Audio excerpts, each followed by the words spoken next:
All right, first of all, Thierry, thanks so much for joining us here on Thank Astro you. SuperSport. It's really nice to meet you.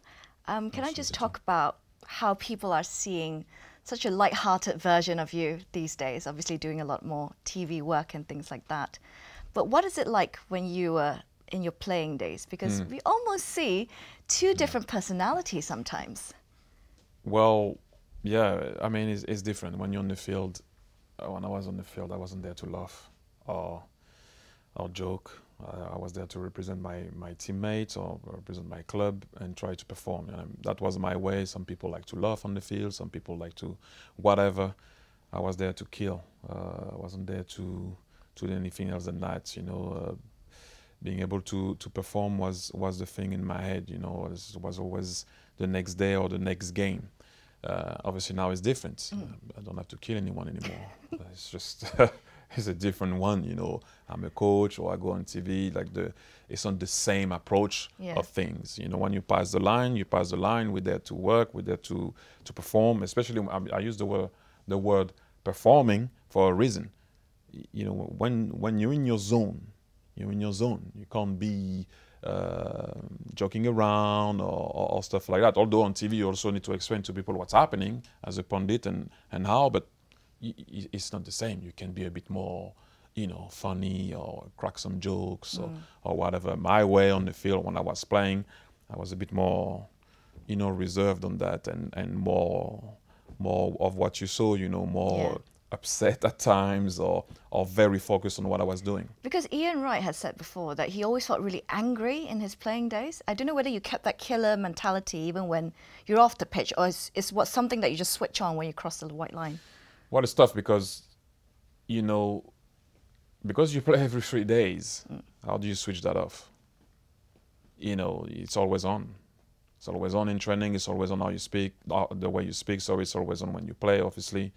It's always on because you want to reach, the ultimate. You want the day to be okay. You want the day to be perfect, which we all know is not possible. Yeah. The game also, or how you are, it's not possible. But you're reaching for perfection, which we all know perfection sometimes can bring you in a place where you're never satisfied, right? Because you always try to reach that. But that was my way to keep myself on my toes and grounded and being able to go forward.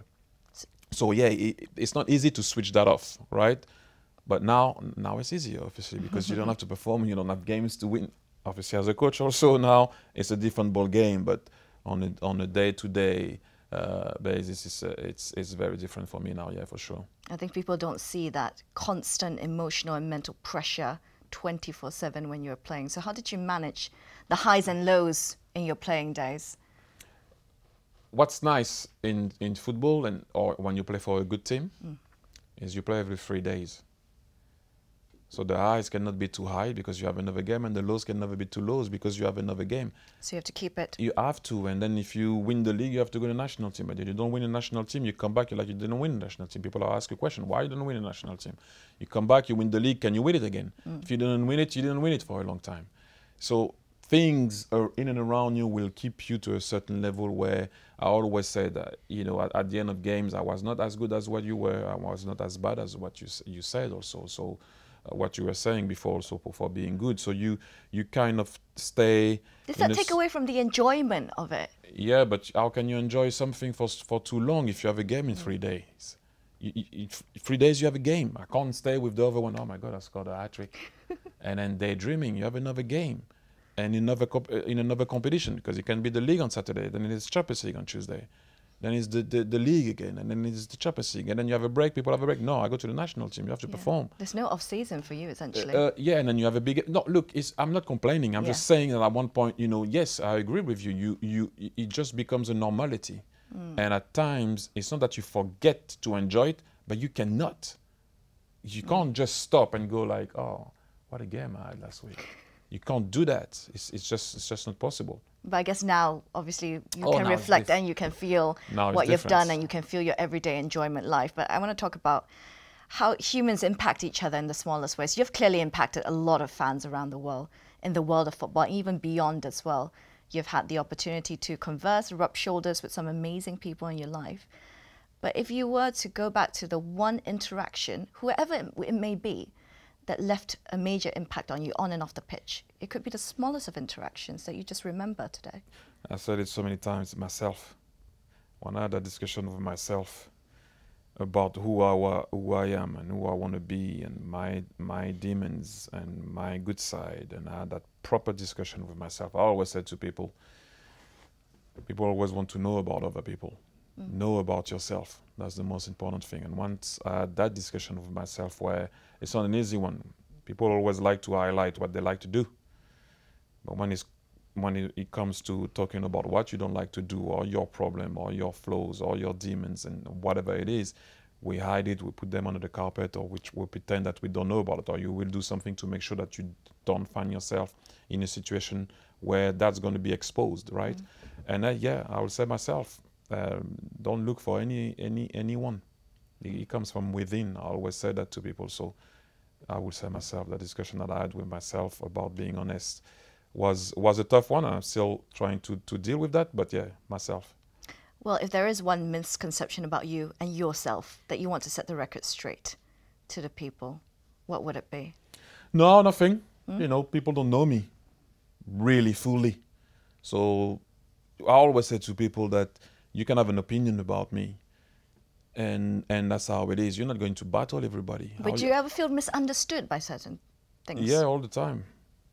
Sometimes I don't even understand myself. You know, so, but do you know me? No, you don't. I always say that to people. Like, people used to judge me before on the athlete. You don't know me. Yeah. You're not at home with me. You don't know how I behave. You as a person. Yeah, that's what I'm saying. And it's only, you know, it's very tough. So at one point you stop. And when I say you don't know me, understand me well, I'm not being rude. I'm just saying, stating a fact. But you don't mind if they don't understand you? No, because they don't. And how can you stop someone judging? Which we shouldn't judge people, but people judge. People don't know sometimes that, you know, for example, a coach loses a game, comes at the end of the game, he's upset, and maybe he will lose it, or I will lose it, or you will lose it, or whatever, one time out of 1,000 interviews during the year.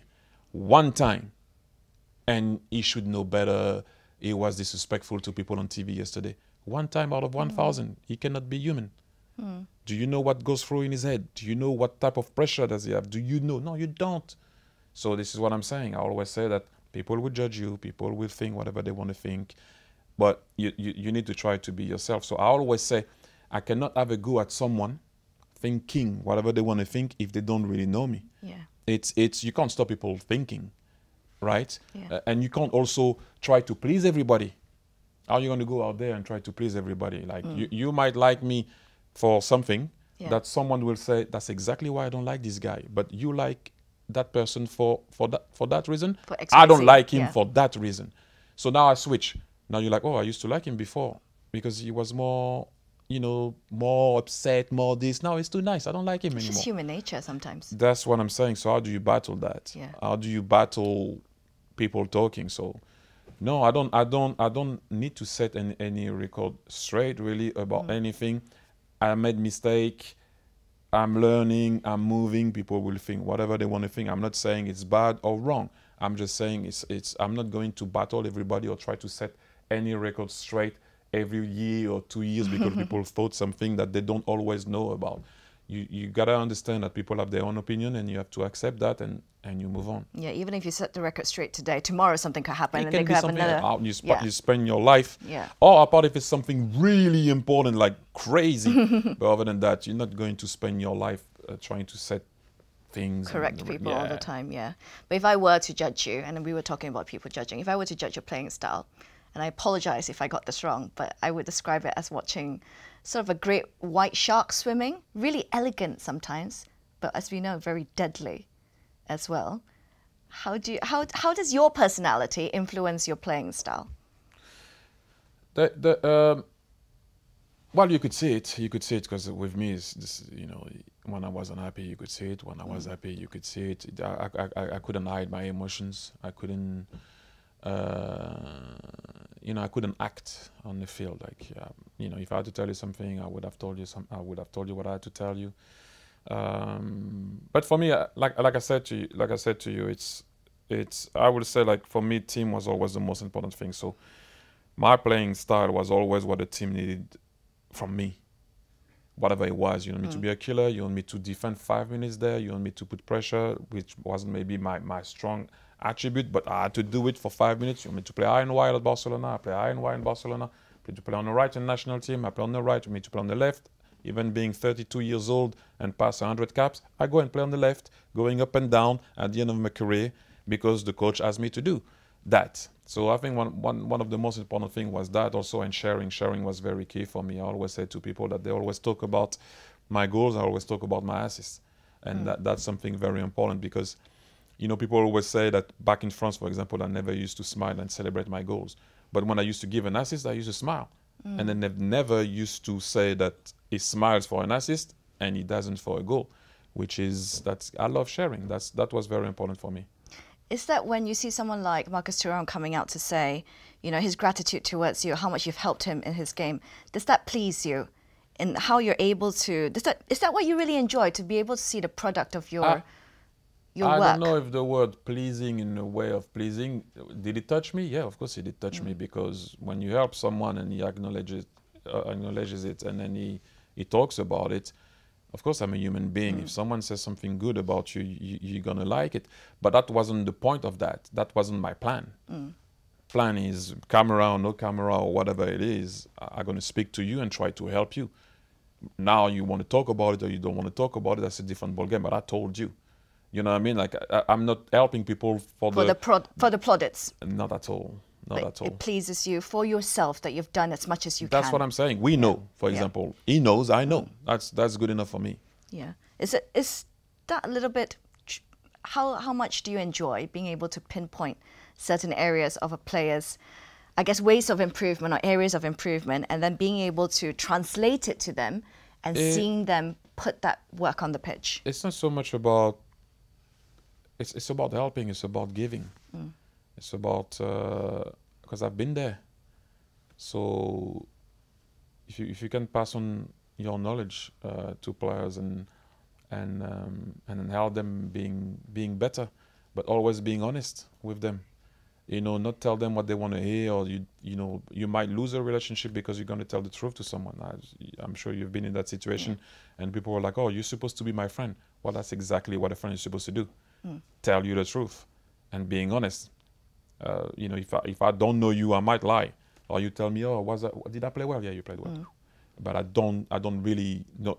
If you're my friend, I will obviously tell you what it is. And at times, you need to also have the other person that way on the other side, understanding what's happening. There's no hate, there's no malice. I'm not jealous. It's for you to be better. Like, if those guys get better or not, technically it's not going to change my life, really. It will change theirs. Yeah, I guess the managers you worked under as well would have been brutally honest with you in ways for you to improve. Arsene Wenger, Pep Guardiola. When you talk about these two, how are they different in terms of their ideas, their philosophy, their thoughts?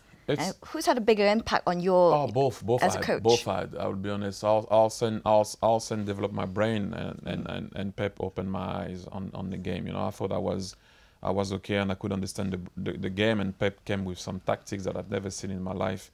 The way he shapes his team and the way he makes you understand stuff is crazy. And Arsene, you know, if you speak with Arsene, you can speak with Arsene every day.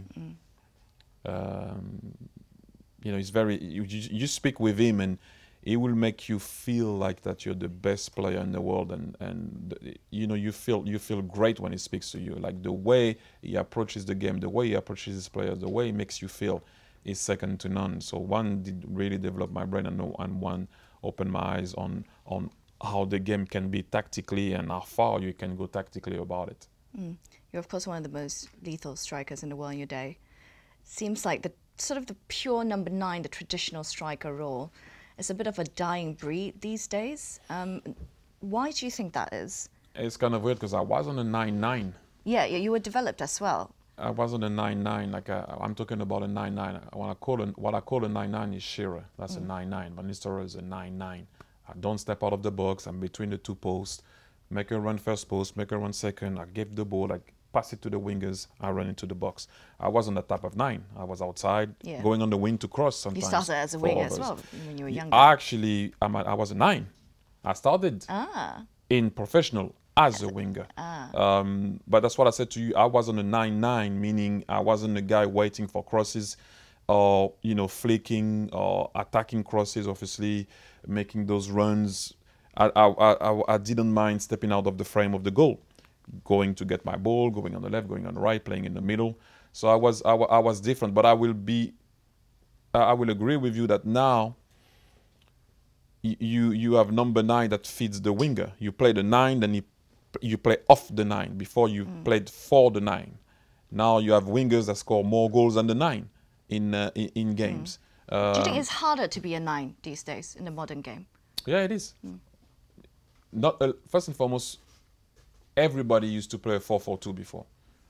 Maybe apart from some Dutch teams, but 4-4-2, 2 strikers. So it's easier to open up a defense with 2. One drops, one going behind, you flick it, he's there, one goes first post, the other one can go second post. Now, strikers play 1v2 or 1v3 if the team plays against a back 5 or a back 3, however you want to call it.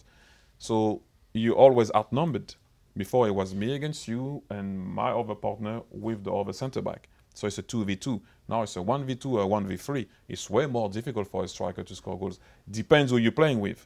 If you play for City, you'll have more chance than other strikers. And it depends also who you play for. But I would say it is more difficult now to play because you don't have a partner.